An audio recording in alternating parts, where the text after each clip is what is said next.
Hi guys, so what you having for your tea? Well, tonight it might be something that you're going to cook in a pan, so I decided I would show you how to look at seasoning pans. So there's only a couple of types of pan that you need to really season. So it should be self-explanatory, but we do not need to season a coated pan like this. This is a non-stick one. It does not require seasoning. And then the ones that we use in the academy or in a restaurant, these are the restaurant pans. They are aluminium. They also do not need seasoning. All you need to do, give them a wash, cook on them straight away.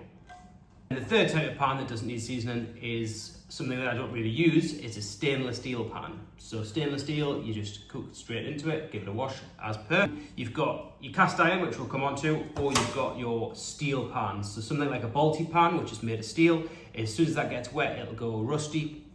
So you need to get a nice coating on that to stop things sticking.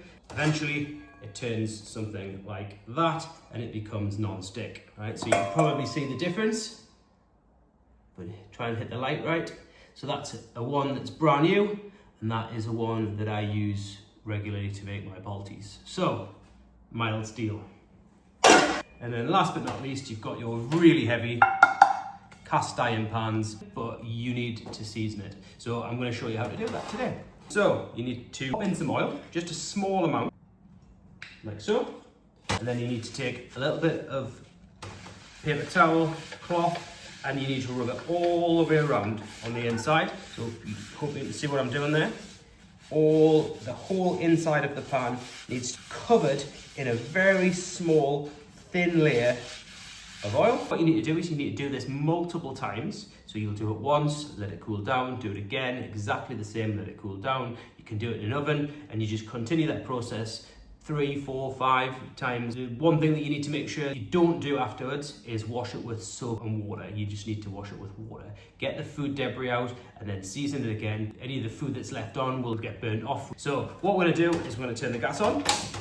Now ideally you would have the hottest gas possible. It's not really particularly hot on this, so it's heating up as we speak. I can already feel it, but the way cast iron works, it takes a long time to heat up and then retains that heat. Now I'm starting to smell the oil starting to heat up and starting to warm through. So I don't know if you can see it just yet, but we're starting to get signs of smoke coming off here. Now we want this to be across the whole pan. The whole pan needs to be so hot that the smoke is coming off it, which you can probably see against my black top.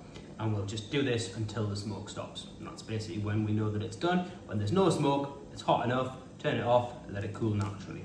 You can probably see that there's a lot more smoke now. Now, this is where you probably see against my top, probably see the heat more than you can see any smoke, and that is when it's done. So obviously this pan, including the handle, is going to be very, very hot. So be very careful when you do that. Just turn it off, leave that to cool naturally, and then we're good. So I hope that helped. Please feel free to like, subscribe, comment, all those usual things so you don't miss any other videos. So happy cooking.